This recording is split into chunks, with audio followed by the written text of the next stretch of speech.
nossa passagem de hoje, nosso estudo de hoje, ele tem como base abordar o Consolador na Umbanda, né? Esse aspecto consolador. Tá bom o som? Tá tranquilo de coração? E a espiritualidade separou pra gente uma passagem que é uma passagem muito famosa nesse aspecto. É aquilo que é conhecido. Toda vez que alguém vai estudar esse aspecto do Consolador na Umbanda, ou do Consolador do Espiritismo, ou o aspecto consolador de Jesus, geralmente se aborda duas passagens, né? Uma passagem está no Evangelho de João e outra passagem está ali no Evangelho de Mateus. No Evangelho de João, João 14, é muito interessante, e eu vou ler para a gente agora. Diz assim: nesse momento aqui que Jesus está falando, ele já tinha tido a última ceia com seus apóstolos. É sempre importante e interessante a gente contextualizar aonde que Jesus está falando. Porque se a gente pegar o Evangelho ali, Mateus, Lucas, Marcos e João, e ler a esmo, a gente pode falar qualquer coisa. A gente pode contextualizar qualquer coisa. Esse livro aqui, ele foi usado na maior parte dos últimos séculos para fazer coisas que ele não falaria para fazer. Porque se eu não entender o contexto, eu falo que o azul é amarelo e eu pinto o céu de amarelo em vez de azul. Então é muito importante que a gente entenda o contexto da fala. Porque se eu pego uma parábola, se eu pego uma palavra, uma frase e tiro do contexto, eu posso embasar qualquer atrocidade. E é isso que o ser humano tem feito, via de regra, com esse texto, com esses textos, né? Então, quando a gente chega aqui em João 14, 15, onde ele vai abordar essa questão do Consolador, Jesus já tinha feito a última ceia, ele já tinha chegado em Jerusalém primeiro, feito a última ceia, ele estava naquele jantar que talvez tenha sido o jantar mais tenso para os apóstolos, porque ele está colocando as cartas na mesa, ele está tendo uma conversa muito franca com os apóstolos, e a maior parte deles não consegue nem entender aquilo via de regra, mas o clima está muito tenso. E é importante a gente pensar sobre isso, porque muitas das vezes a gente pensa em Jesus como alguém paz e amor o tempo todo. E Jesus não era paz e amor. Pelo menos não o tempo todo. E essa conversa aqui, ele deixa muito claro para a gente a importância da gente ter conversas difíceis. Porque se a gente acha difícil ter conversas difíceis, experimenta não tê-las. As coisas pioram muito. Então Jesus, ele chama os 12 e fala assim: olha, a ideia que vai acontecer é isso.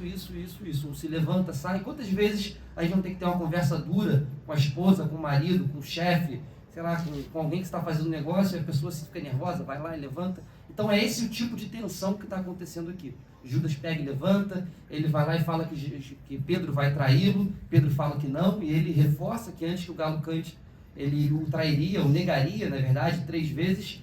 E aí, depois dele colocar as cartas na mesa, ele dá uma sopradinha. Ele vem explicar que vai ficar ruim, que vai ser estranho, mas que vai melhorar. E esse aspecto consolador é o aspecto que a gente vai trazer hoje. Ele diz o seguinte: se me amardes, guardarei os meus mandamentos, e eu rogarei ao Pai, e ele vos dará outro consolador, para que fique convosco para sempre. O Espírito de verdade, que o mundo não pode receber, porque não o vê e não o conhece, mas vós o conheceis, porque habita convosco e estará em vós. Não vos deixarei órfãos, voltarei para vós. Ainda um pouco o mundo não me verá, mas uma vez vós me vereis, porque eu vivo e vós vivereis. Naquele dia conhecereis que estou no meu Pai, e vós em mim e eu em vós. Quando a gente lê assim sério, geralmente a nossa cabeça está algo que no nosso trabalho chama pato, bola e pirulito. 3 coisas que não tem nada a ver. Se eu pegar aqui e começar a ler, ninguém entende nada, não é verdade? A maior parte de nós escuta eu falando e não entende porcaria nenhuma.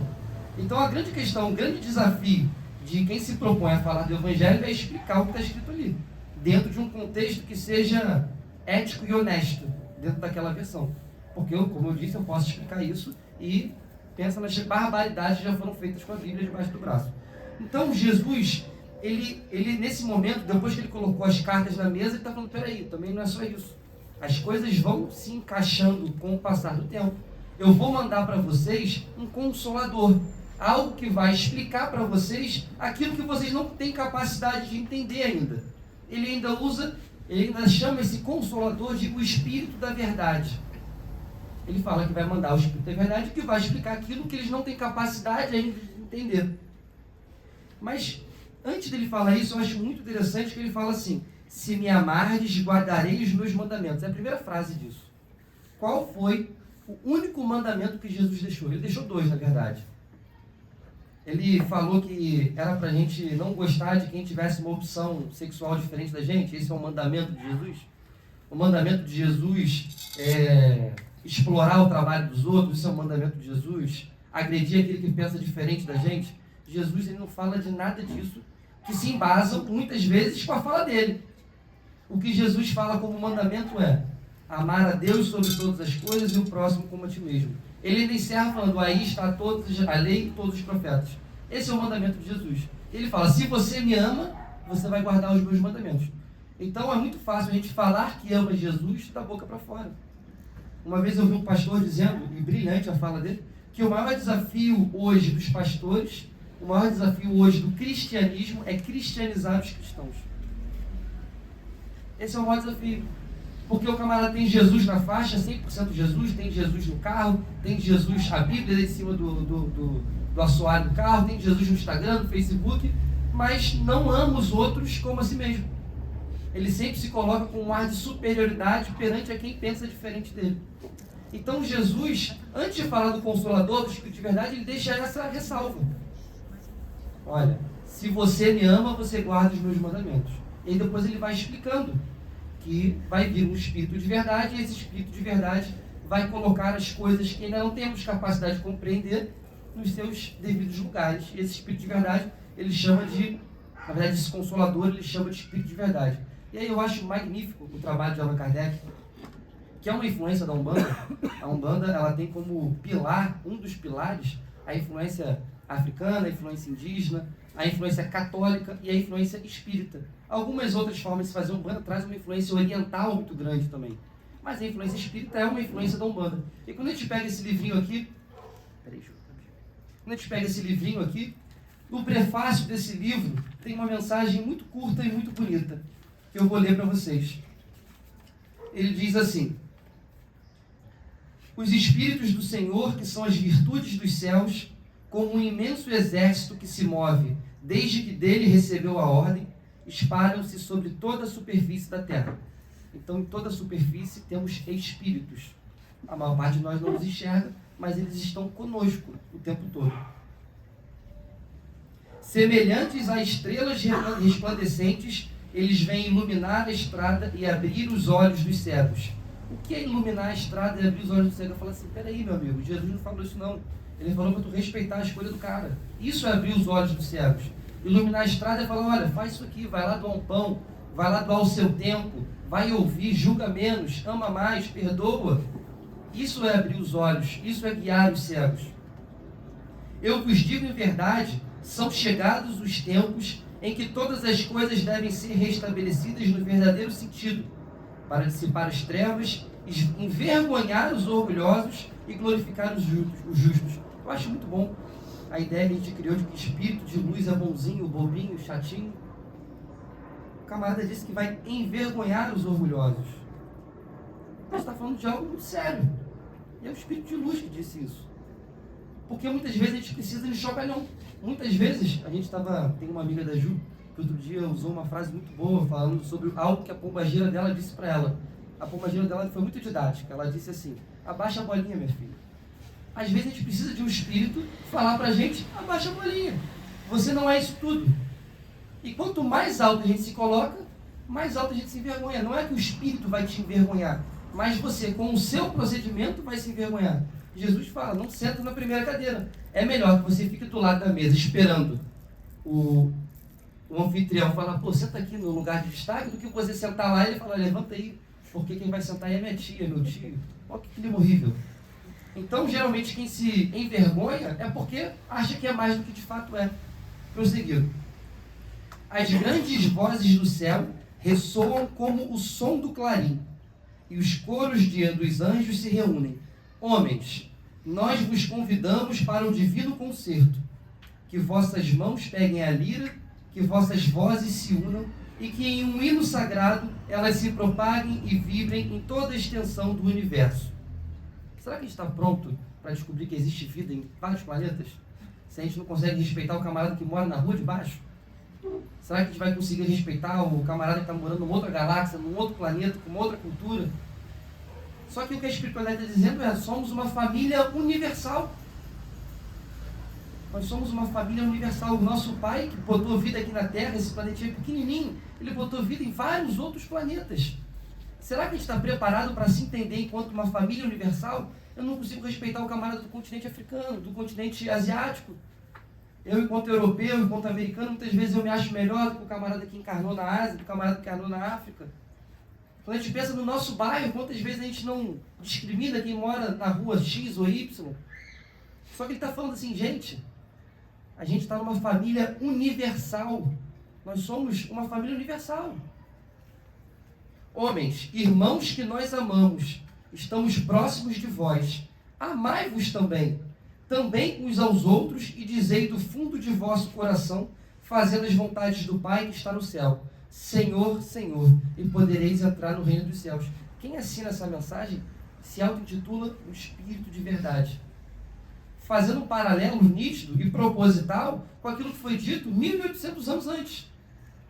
Então, essa obra aqui, ela configura algo fundamental no evoluir do pensamento religioso. Porque muito do que está escrito aqui, ou escrito no livro dos Espíritos, ou escrito na Gênesis, ou no Céu e Inferno, já era dito pelos pretos de Umbanda, pelos caboclos de Umbanda, há séculos. Só que para assistências muito pequenas. Você precisava conhecer alguém sério, que recebesse um santo ali, um caboclo, um preto velho, um Exu, para ouvir aquilo. Quando eu pego e publico num livro, o alcance do livro, ele é inimaginável. Essa que é a grande pedagogia do livro. Eu deixo de estar com esse conhecimento restrito a pequenas seitas e a pequenos grupos e revelo ele para a humanidade. Eu vi uma vez um pesquisador falando de um livro no Egito chamado O Livro dos Mortos. E o Livro dos Mortos tem esse nome porque ele era encontrado ao lado dos mortos. Aí o pessoal, qual é o nome do livro? Livro dos Mortos, Livro do Morto. E aí começaram a traduzir o que estava escrito no Livro do Morto, que era um conhecimento muito restrito. E o que estava escrito no Livro do Morto? Ele foi uma boa pessoa, ele ajudou não sei quem. Várias benfeitorias daquele espírito, para que, imaginando que aquele espírito fosse ler aquilo ou desencarnar, ele conseguisse ali, de alguma forma, um caminho bom. Então, olha que interessante. Os altos sacerdotes do Egito sabiam disso. Da necessidade de caridade, da necessidade de bem fazer ao próximo. O Egito está na África. Isso é importante sempre dizer que no filme é sempre o egípcio, é um camarada branco, carequinha, de olhos azuis. Não, o egípcio ele era negro, beleza? Então, o sacerdote, aquilo que estava restrito a uma casta minúscula, hoje, quando eu publico um livro desse, quando a gente empresta um livro desse, a gente está compilando conhecimentos universais, conhecimentos milenares, para que qualquer um tenha acesso, na língua de cada um. Então, é muito importante a gente sempre trabalhar na propagação do livro espiritualista, porque tem um alcance de transformação muito grande. Foi o que a Ju falou. Caramba, na sessão de preto velho, na sessão de caboclo, vem 30, 40 pessoas aqui. Mas quantas serão as pessoas, talvez, que vão ouvir essa live no Facebook, no Instagram, no YouTube? Aí você olha, caramba, 200 pessoas. Caberiam 200 pessoas aqui? Não pode trazer alguma, não cabe. Então, o livro, e hoje a gente pode pensar nas mídias sociais, elas são uma ferramenta de propagação do conhecimento muito grande. E a gente, enquanto uma casa de Umbanda cristã, enquanto uma casa de Umbanda que segue o Evangelho de Jesus e tem como missão a propagação do Evangelho, a gente tem que ter sempre muita responsabilidade ao se colocar no local de fala. E tem uma frase de um pastor batista, muito antigo, o Charles, eu não vou falar o sobrenome dele, que eu vou falar errado com certeza. Ele dizia uma frase que eu acho muito interessante: o evangelismo é um mendigo contando ao outro onde encontrou o pão. Então, muitas pessoas se esquivam de falar de Jesus com medo de serem taxados de hipócrita. Eu sou hipócrita. Se assim for, eu sou hipócrita, porque eu não cumpro isso tudo. Mas por que eu falo de Jesus? Primeiro, porque o seu 7 Flash de Umbanda mandou, assim como mandou a minha, mandou a Juliana. Mas segundo, porque isso me alimenta a alma. É um mendigo que eu sou, falando, olha, isso aqui me ajuda, isso aqui me alimenta. Vocês querem ouvir? Vou compartilhar com vocês. Não porque eu pratico, não porque eu sei, mas porque eu estou aprendendo, porque está me ajudando. Então, a nossa fala de hoje, e todas as falas que partem, como uma flecha de Oxóssi, sobre a bandeira de São Miguel Arcanjo, são falas não de pessoas que fazem aquilo, porque senão seria hipocrisia pura, mas de pessoas que entendem que aquela é a direção, e cada um vai no seu passo, vai no seu caminho, tentando entender quem é esse Jesus, que há milênios trabalha por nós, que é talvez há milhões de anos, bilhões de anos trabalha por nós, velando e zelando por nós, e agora a gente está começando, como a Gil falou da sementinha, a gente está começando a sair da escuridão da terra, a gente está começando a acordar e tentar entender o que é isso. E quando eu pego a obra de Kardec, que é intitulada pelos espíritas como Consolador Prometido, eu poderia englobar a obra de Kardec com certeza como Consolador Prometido, mas eu poderia englobar ali aquilo que é dito, aquilo que foi dito nas senzalas, aquilo que foi dito nas tribos, aquilo que é dito nos templos do Oriente, aquilo que é dito no mundo inteiro desde sempre, porque Kardec compilou o conhecimento dos espíritos. Isso traz uma capacidade de consolação gigantesca. Porque eu começo a entender que a vida não começa no berço, ela não termina no túmulo. Eu começo a entender que aquele amor que eu tive, que morreu, que desencarnou, permanece vivo. E a gente tem uma expectativa de encontro breve. Porque quanto mais tempo eu vou ficar vivo depois que aquela pessoa morreu? Eu vou ficar mais 80 anos vivo? 120 anos? Quanto que isso é de tempo perante a eternidade? É muito pouco. Então isso começa a trazer uma perspectiva de consolo sem igual. Sem igual. Porque eu não consigo acreditar, não consigo me imaginar como seria a minha vida se eu acreditasse que se um dia o meu pai morrer, a minha mãe morrer, a minha esposa morrer, o meu filho morrer, acabou. Eu acho que isso seria terrível.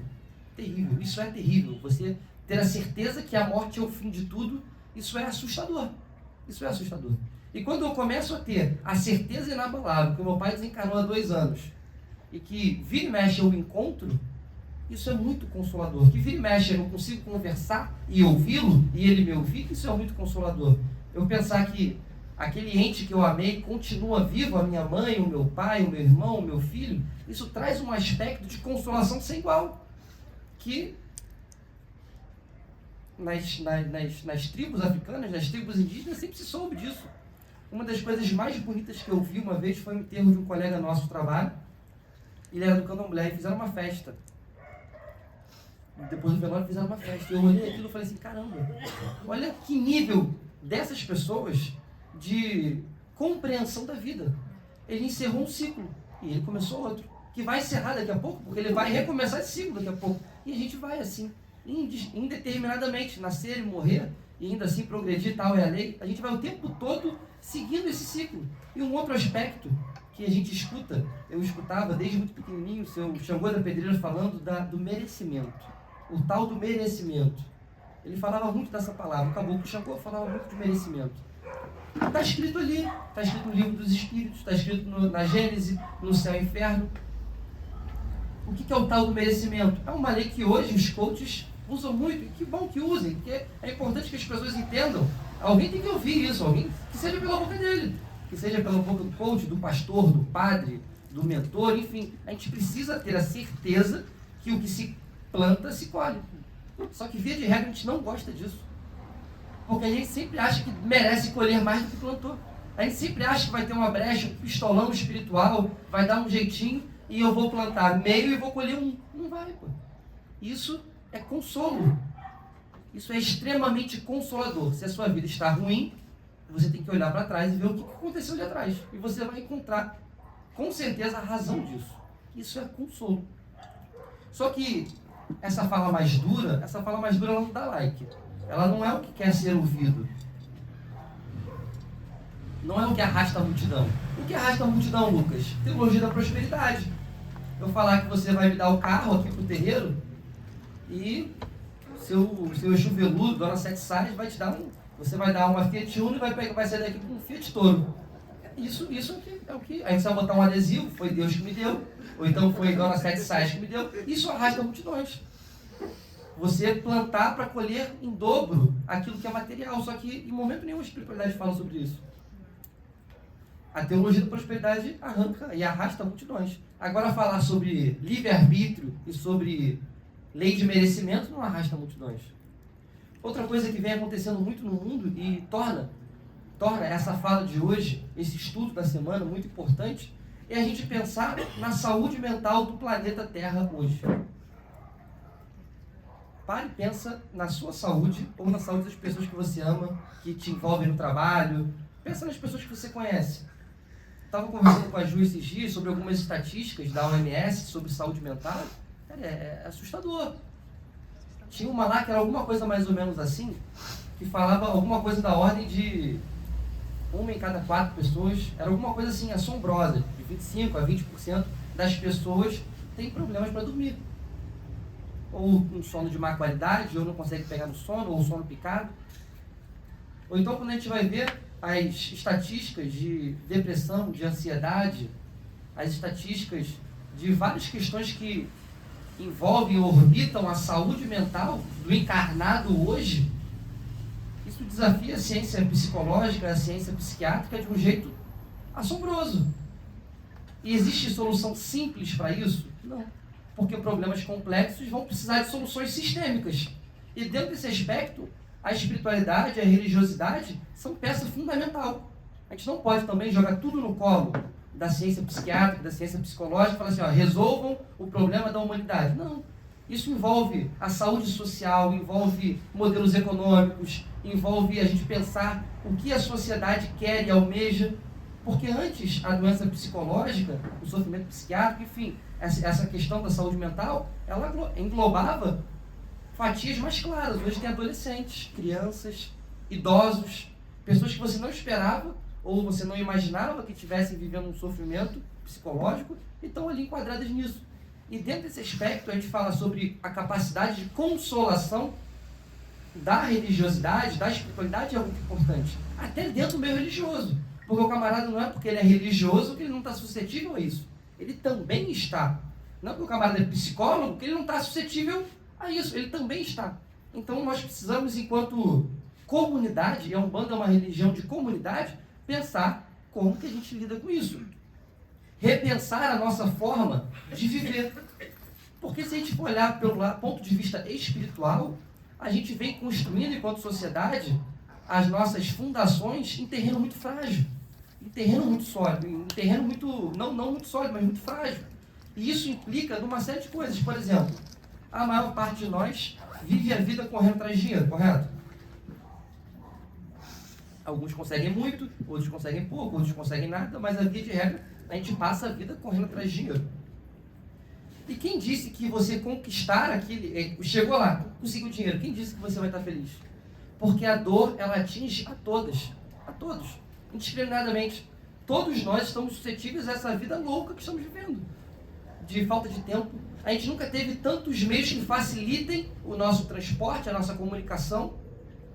Lavar roupa, para pensar, lavar roupa. Você bota lá na máquina, ela lava para você. Você não precisa lavar roupa por roupa. Então a gente tem uma série de coisas que nos dão tempo, mas a gente nunca teve tão pouco tempo como hoje. A gente tem uma série de coisas que nos comunicam, mas nunca fomos tão solitários como hoje. Então a gente precisa rever a nossa forma de pensar. A Ju me mostrou outro dia um estudo de Harvard falando sobre a curva do dinheiro. Até uma certa quantidade de dinheiro, ter mais dinheiro é um indicativo de mais felicidade. Porque você vai primeiro suprir as necessidades básicas. Não é verdade? Você ter uma casa que te proteja, que chove e você não morre, você ter comida, você ter proteína na tua alimentação, você ter dignidade no vestir, no ir e vir, aí você vai ganhando mais dinheiro. Isso vai trazendo mais felicidade. Você vai botar seu filho numa escola particular, numa escola melhor, plano de saúde. Isso vai te trazendo mais felicidade. Só que chega um momento, e os estudiosos calcularam em dólar qual é esse momento, eu não lembro agora, mas que a partir dali, ter mais dinheiro ou não faz diferença nenhuma no aumento de felicidade. Aquilo ali é o teto. Mais do que aquilo ali, você vai continuar muitas vezes buscando dinheiro. Porque geralmente quem chegou ali porque busca muito dinheiro. E a gente tem que pensar em buscar dinheiro não como algo ilícito, como algo ruim, não é isso. O dinheiro ele é muito bom, ele é importante, ele é fundamental. Os guias muitas vezes nos falam disso, da importância de a gente ressignificar o dinheiro, para dizer que o dinheiro é sujo. Não, nada disso. O dinheiro não é sujo. O dinheiro ele é uma ferramenta que você pode fazer o bem ou você pode fazer o mal. Depende de você, ele é uma ferramenta, é uma faca. Você pode fazer uma sopa ou você pode enfiar na barriga de alguém. Só que chega um momento que o de ter mais dinheiro ou não muda em nada a sua felicidade. E aí tem pessoas hoje, nos castelos do século XXI, que estão extremamente felizes, porque só pensam no dinheiro. O dinheiro é a única é a única cenourinha que está na frente dele. Se você colocar toda a sua vida em apenas uma plantação, aquilo ali teve uma praga, teve uma seca, acabou a sua vida. Então a gente tem que pensar na nossa vida como múltiplas culturas, como se fosse aquele camarada do circo que fica com vários pratinhos, porque se eu tiver só um pratinho, e esse pratinho for arrancado de mim, o que sobra? Então eu tenho que ter vários pratinhos e aprender a equilibrar. Dar aqui uma voltinha no um, está rodando aqui, eu vou lá no outro, e eu vou tendo vários pratinhos. Eu tenho que ter a área da minha família, e cuidar da minha família. Eu tenho que ter a área da profissional, para eu ter aquela felicidade profissional, aquela realização profissional. Eu tenho que ter a área espiritual, que não precisa estar vinculada ao movimento religioso. Eu não preciso ser católico, ser umbandista. Eu não posso ser nada e ser altamente espiritual. Eu preciso ter a área do autocuidado, da atividade física, da alimentação. E várias são as áreas que a gente precisa cuidar. Porque se eu cuido apenas do trabalho, ou então a minha vida é só o meu marido, eu passo aí a vida inteira cuidando do meu marido. Meu marido é um ótimo marido, eu só cuido do meu marido. Meu marido morreu, o que eu vou fazer da vida? Meu marido me traiu, o que eu vou fazer da vida? Eu coloquei todas as cenourinhas, todos os ovos na mesma cesta. Então a gente tem que pensar na nossa vida como uma vida multifatorial. Nós somos muitos. Eu sou um no trabalho, eu sou um aqui, eu sou um junto à minha esposa, junto ao meu filho. E essas pessoas são aquelas cenourinhas, são os ovinhos que eu estou colocando em cestas diferentes. E um outro ponto muito importante do pensamento atual, que também os guias muitas vezes nos trazem, às vezes até de forma dura, como um fator extremamente adoecedor da nossa sociedade, é a confusão entre prazer e felicidade. Nós costumamos confundir o que é prazer e o que é felicidade. O prazer é aquela resposta momentânea, aquela sensação de recompensa momentânea. A felicidade não. Lucas, dirigir uma casa de umbanda é prazeroso? Eu vou te dizer que na maior parte das vezes não é.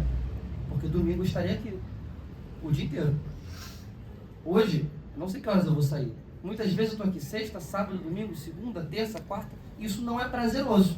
Mas isso te traz felicidade? Profundamente. Muita. Não consigo explicar como me traz felicidade. Não consigo explicar como isso completa a minha vida, como isso preenche a minha vida. Muitas pessoas estão balançando a cabeça. Às vezes, a gente está... Caramba, eu faço um curso, sei lá em Niterói. Caramba, eu moro em Guaratiba, um exemplo. E eu vou daqui para lá todo dia. É prazeroso? Só se você for maluco. Ou for de aeronave, de helicóptero, beleza. Mas se você for de transporte público, não é prazeroso. Mas pensar no teu diploma, pensar na realização profissional, pensar no bem que você pode fazer com aquele conhecimento, ou talvez no dinheiro que você vai ganhar para a sua família e vai trazer conforto para a sua família, isso é felicidade. A paternidade, a maternidade não nos traz prazer o tempo todo. Quantas não são as vezes que eu escuto a Juliana, eu vou botar na conta dela, não que eu também não diga isso, que quer matar o Miguel. Naquele momento, Juliana, qual é o seu nível de prazer? 0. Você quer matar ele? Não. Você quer trocar ele? Quer trocar ele numa impressora? Olha, eu troco numa impressora e você leva o meu... Não quero. Porque te traz felicidade. Ser mãe é algo que traz felicidade. Para a Juliana, para outras pessoas, não. O que eu estou querendo comparar é prazer, ele vicia. E ele te deixa mal calculado. Você começa a achar que tudo tem que dar prazer. Que tudo tem que ser imediato. Eu fico pensando, e não faz tanto tempo assim, como era a vida nos anos 80, 70, não faz tanto tempo assim. Olha que curioso, como era a vida. Hoje você quer ligar para alguém? Olha que interessante, ontem estava fazendo culto no lar, a Juliana estava procurando uma informação do livro Pão Nosso, do Chico Xavier, o ano de lançamento. A gente ficou curioso, caramba, essa mensagem aqui falando de indústrias e tal, que ano que isso aqui foi psicografado? Aí a Juliana começou a pesquisar. A primeira coisa que veio na minha cabeça é, eu vou achar mais rápido e jogar no Google. Porque a gente tem tudo muito instantâneo. Eu não fiz, deixei ela pesquisar lá e achou 1950. Só que se eu jogasse no Google, seria mais curioso. Olha que interessante, a gente tem uma rede de informações mundial que a gente usa para ficar vendo, sei lá o quê. A gente usa para ver a idade do Clodovil. Quantos anos morreu o Clodovil? Aí joga lá no Google. Não é verdade? Quem nunca fez isso? Quantos anos tem não sei quem? A gente tem uma ferramenta surreal que todos nós, se descrevêssemos isso há 200 anos atrás, iríamos para a fogueira, falando que vai ter uma caixinha que você sabe tudo, a gente iria para a fogueira, bruxaria. E a gente usa isso para quê? Qual é o tipo de site mais procurado no mundo? Pornografia. É o que é mais procurado no mundo, pornografia. Por quê? Porque a pornografia tem tem mecanismos cerebrais de recompensa imediata. O que a gente prefere comer? A dieta da galera dos anos 40, 30 ou a dieta de hoje em dia? O que é a dieta de hoje em dia? Fast food o tempo todo. Você pegou o telefone ali, vou pedir uma pizza. Vou pedir uma pizza. Eu adoro falar essa frase. Vou pedir uma pizza. E detalhe, uma pizza de chocolate também. Porque eu quero muitos hormônios da felicidade no meu cérebro o tempo todo. E aí o que isso acontece? Sobrepeso, obesidade, uma série de coisas que estão envolvidas com a nossa forma de pensar a vida. Eu falei mais cedo de solidão familiar, de abandono familiar. A gente às vezes pensa que é aquele camarada que fala assim, vou comprar cigarro e nunca mais volta. Isso de fato, é. Mas quantas pessoas colocam o filho na melhor escola, no melhor plano de saúde, no melhor conforto e não convivem com o filho? Livro Soldados da Luz, qual é o nome do rapaz? Não, o pai dele. Doutor Luiz. Doutor Luiz. No livro Soldados da Luz, tem lá o Doutor Luiz, médico, um camarada excepcional. E o filho dele está passando por uma série de problemas e busca na cocaína, primeiro na maconha, com porta de entrada, e depois na cocaína. Contei spoiler, estou contando o livro. E ele vai buscar ali naquela prática esvaziar um vazio que ele não sabe com o que preencher. Que talvez se tivesse um pai presente, e pai presente não significa botar na melhor escola, botar no melhor plano de saúde. O pai presente é saber qual que é o time do teu filho, o que ele gosta de fazer, quais são os medos dele, é você conversar. Então a gente precisa entender o papel da espiritualidade nesse aspecto. Hoje em dia tem formas de se medir espiritualidade. A Juliana estava me falando sobre isso. Existem escalas que a psicologia vem desenvolvendo para medir níveis de espiritualidade. Não tem a ver com níveis de religiosidade. E as pessoas que têm o maior nível de espiritualização são pessoas que vivem melhor, que sorriem mais, que enfrentam a vida de maneira diferente. E aí tem uma parte do estudo que eles vão fazer com a galera que está fazendo hemodiálise. Porque o cara que faz hemodiálise, ele em tese, no pensamento da galera, ele tá passando um momento muito difícil. Né? E aí dentro daquela amostra, as pessoas que tinham maior contato espiritual, eram pessoas que passavam por aquilo muitas vezes de boa. Então pensar na espiritualidade como um fator de proteção ao suicídio é uma realidade. Pensar na espiritualidade como um fator de proteção da ansiedade, da insônia. E eu não estou falando de mediunidade, não estou falando de umbanda, eu estou falando de espiritualidade. Você ter algo para você dobrar o seu joelho, não precisa ser uma imagem, não precisa ser um altar, não precisa ter um nome, é uma crença, é um pensamento. Isso faz a nossa vida ser diferente. E dentro desse aspecto eu penso na Umbanda como um antídoto, como uma mironga de preto velho. Eu penso nesse ambiente aqui, nessa casinha, como um quilombo de paz. Um ambiente que a gente se reúne e fica escondidinho aqui uma vez por semana e sai daqui com a bateria renovada. Exausto, pé sujo, cansado, às vezes estressado, mas com a bateria renovada. Pronto para mais uma semana, para estar aqui de novo. Então, o espaço de Umbanda, o terreiro de Umbanda, ele de fato é um quilombo onde a gente vai se reunir, refugiado dessa casa grande, refugiado desse pensamento louco que a gente vive enquanto sociedade, para que a gente possa se curar. Umbanda, a arte de curar. Se curar não mais necessariamente como fazia o Exu Sete da Lira, que você entrava de cadeira de rodas e saía pulando. Ele fazia isso. Hoje em dia, a cura da Umbanda está muito mais ligada à cura espiritual, à cura emocional, à cura social. A gente vai no domingo num asilo. Quem já foi sabe a resposta com certeza. Quem não foi, queria fazer uma pergunta para vocês. Quem está fazendo caridade para quem ali? São as velhinhas cegas ou somos nós? Nós estamos recebendo caridade. Elas pensam que estão lá para receber uma visita, mas quem está recebendo a visita somos nós. Visitando, estamos sendo visitados. A oração de São Francisco fala muito desse mecanismo de dar e receber, mas o primeiro é você dar. A Umbanda, ela traz musicalidade. A Umbanda traz uma aromaterapia, a Umbanda traz cor. E a Umbanda traz algo que é fundamental, chamado gente. É muito mais difícil você ficar triste numa sessão de preto velho, quando está todo mundo cantando um samba ali. É muito difícil. É muito mais difícil você ficar triste varrendo o chão, limpando o banheiro. Porque aqui você está num contato social muito grande. Isso é muito importante, porque a sociedade vai precisar entender isso. Tem um camarada que eu poderia dizer que é um profeta de hoje em dia, porque a frase que ele disse é uma profecia. Ailton Krenak disse que o futuro é ancestral. Não tem para onde correr, está certíssimo. Se a gente não entender que essas metodologias do terreiro produzem saúde mental, espiritual, social, a gente vai acabar quebrando enquanto sociedade. A gente já está se encaminhando para isso. Não vai ser uma vista, mas vai chegar um momento, e a espiritualidade fala sobre isso, que às vezes é necessário que o problema chegue ao ápice para que a gente possa guinar, para que a gente possa subir. É importante muitas vezes que o mal chegue ao extremo para que a gente entenda a necessidade do bem. A gente está se encaminhando para isso. E a Umbanda vai estar aqui. Fazendo o quê? Fazendo o que o Caboclo das Sete Encruzilhadas disse através do médium Zélio Fernando de Moraes. Venho trazer a Umbanda, uma religião que harmonizará as famílias. Quantas não são as famílias que precisam de harmonia? Eu conheço um monte. A minha mesmo, às vezes, a gente fala assim, caramba, tá estranho, peraí. Não é verdade? E como que a gente resolve isso? Vai lá no pé do vovô, vai lá no pé da vovó, toma um puxão de orelha, abaixa a bolinha e tudo resolve. Venho trazer a Umbanda, uma religião que harmonizará as famílias e há de perdurar até o fim dos tempos. Caramba, qual a importância da família? E a família não é teu pai, tua mãe, teu filho, tua esposa, não é só isso. Isso pode ser família, mas também pode não ser família. Às vezes a tua família às vezes é um amigo, às vezes a tua família é uma madrinha, é uma tia, é um irmão de consideração. O que é harmonizar as famílias? É harmonizar a sociedade. Madre Teresa de Calcutá uma vez perguntaram, Madre, qual é a receita para a paz no mundo?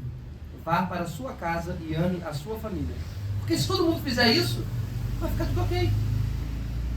Quantas vezes aquela pessoa que está arranjando briga no trânsito não é uma pessoa mal amada? A gente até fala isso ofendendo a pessoa, mal amada, não sei o quê. Mas é uma verdade, não é verdade? Porque se você está em paz, como diz a música do Chorão até, se você está em paz, você não quer guerra com ninguém, é uma verdade. Quando você está tranquilão, você não vai lá tirar satisfação, tu vai deixar por menos. Você vai ficar mais tranquilo quanto a isso. E a Umbanda, ela tem uma função importantíssima no encontro de pessoas. Quando a gente fala no Caboclo das Sete Encruzilhadas, no teu tranca-rua das Sete Encruzilhadas, no seu encruzilhada, encruzilhada é algo, é uma palavra, é um conhecimento que se fala muito na Umbanda, mas o que é uma encruzilhada? É um encontro de ruas. Depois que as duas ruas se encontram, elas seguem. Não é isso?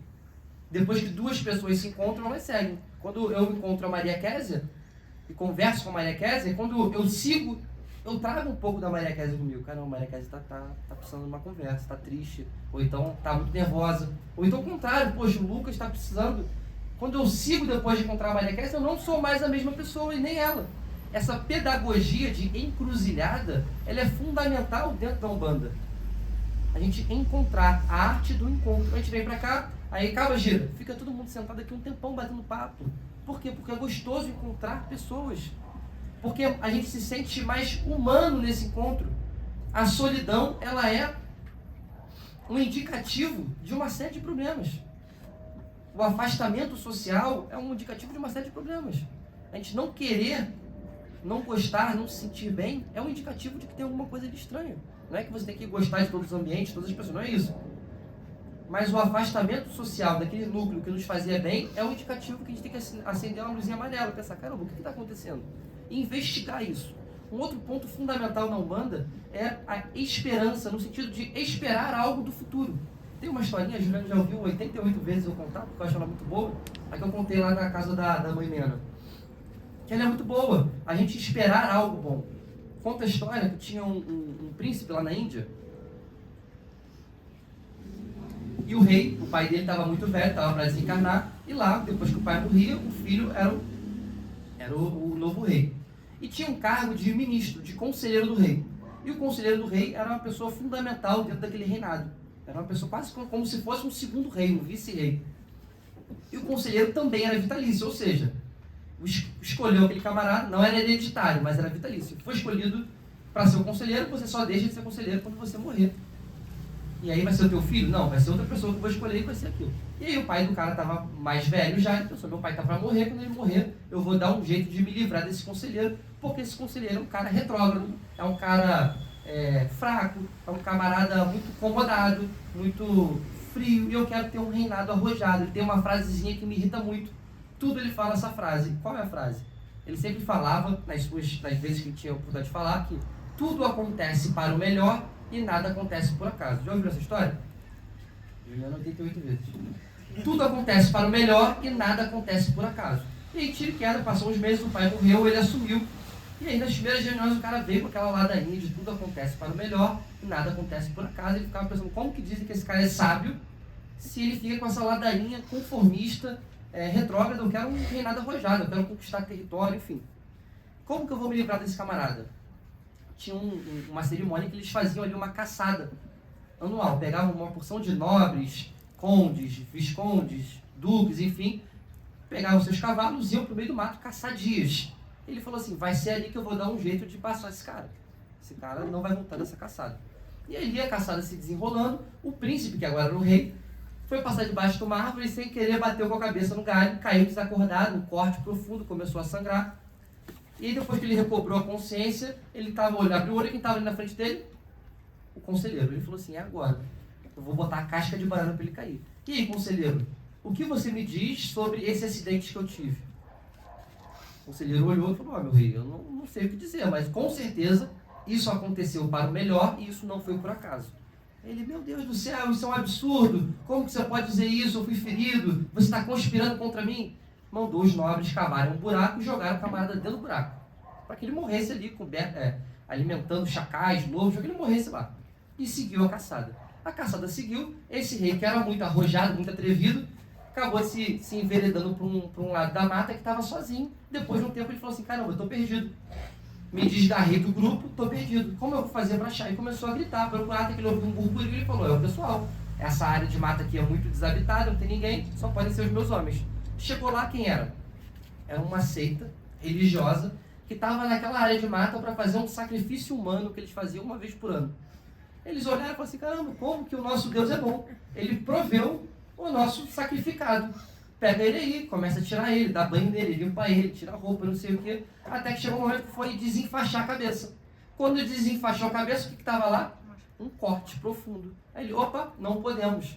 O nosso Deus não pode receber uma oferenda indigna. Ele está com o corpo aberto, está machucado. Temos que arranjar outro. Mandou ele botar a roupa, ele picou a mula, ele saiu dali envergonhado, como diz o prefácio do Evangelho segundo o Espiritismo. Envergonhado.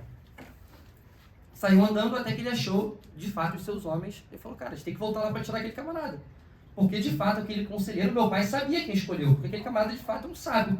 Vamos tirar ele. E aí voltou lá, achou, o cara estava lá dentro do buraco, no fundo do poço, literalmente, tira esse camarada. Quando está tirando, ele falou assim, não posso ficar por baixo. Vou dar uma ganhada nele, vou sair por cima. Conselheiro, eu queria dizer que, de fato, o que aconteceu comigo foi para o melhor. Não foi por acaso, foi para o bem. Porque, pelo fato de ter me machucado, eu não virei sacrifício. Mas e você? Me diz aí, o que aconteceu contigo de bom, te tacando no buraco aí, ficando nesse buraco frio, cheio de lama? O que tem de bom e qual que não foi o acaso disso? Ele falou, meu rei, tudo de fato acontece para o melhor e nada acontece por acaso. Porque antes de te acharem, eles me acharam. E eu não tenho nenhum machucado. Só que eu estou no fundo do poço, não tinha como eles me tirarem daqui. Eles não tinham corda, não tinha escada. Então foi a melhor coisa eu estar aqui no buraco. Porque se eu estivesse contigo, você ia safar e eu não. Então tudo acontece para o bem, tudo acontece, nada acontece por acaso. Então esse pensamento positivo que a espiritualidade de Umbanda e várias outras escolas religiosas trazem, eles são fundamentais para a gente ver a vida. Para a gente tentar, com um pouco de humor às vezes, com um pouco de esperança às vezes, um pouco de cada misturando, a gente enfrentar as batalhas do dia a dia. Porque se a gente levar tudo a ferro e fogo, se a gente cobrar o preto no branco, tudo ali na caligrafia, na ponta da faca, a gente não vive. A gente vai viver brigando com os outros, a gente vai viver infeliz e vão chamar a gente de mal amado. E vão estar certo, porque quem faz isso geralmente está com algum problema. Quem fica exigindo o tempo todo dos outros tem alguma questão que precisa olhar para si. Então a espiritualidade de Umbanda muitas vezes traz esse calma aí, fica tranquilo, vai melhorar. Aquele vai melhorar, minha filha. Que tudo que você não quer ouvir aquilo, o preto vai falar, vai melhorar, minha filha. Você quer ouvir qualquer outra coisa. Que não vai melhorar, que vai piorar, que tem que brigar, botar o dedo na cara e falar, vai melhorar. E de fato, se você tiver paciência, vai melhorar na maior parte das vezes. E toda vez que a gente escuta a beijada incorporada no médium falando toda vez que a gente escuta o Exu falando, a pombagira falando, o caboclo, o preto velho, o cigano, enfim, a gente tem que ter em mente que o que está sendo dito ali é o Evangelho, com outras palavras. O que está sendo dito ali é um conhecimento universal, multimilenar, que chegou até nós como fonte de consolo e de crescimento. Como a Ju disse, para que no final das contas a gente tenha a nossa saúde espiritual, mental, física melhorada, para que as nossas famílias melhorem, para que a nossa comunidade melhore, para que o mundo melhore e que a gente de fato faça aquilo que o Espírito de verdade falou. Se unam a nós, peguem a lira, peguem a harpa e vem cantar com a gente. Só que a gente está fazendo muito barulho ainda e pouca canção. O ritmo não está tão balanceado ainda. A gente precisa cadenciar esse ritmo. E a gente vai cadenciar esse ritmo nos tornando mais espirituais. E espiritualidade, eu reforço mais uma vez, não tem nada a ver com religiosidade. E que a gente possa, toda vez que cruzar aquela porta, lembrar da voz de Jesus quando diz: vinde a mim, todos vós que estão sobrecarregados, todos vós que estão aflitos, porque eu vos aliviarei. Tomai do meu jugo que é suave e do meu fardo que é leve. Quando Jesus diz isso, o que é o jugo? O jugo é aquele negócio de botar no boi. O meu jugo é suave e o meu fardo é leve. Ele não está falando que não vai ter jugo, que não vai ter fardo. Vai ter. Só que é um fardo que muitas vezes, inclusive, também não traz prazer nenhum, mas que te promove felicidade. Então, que a gente possa refletir sobre isso era um pouco do que a gente queria expor na noite de hoje. Obrigado.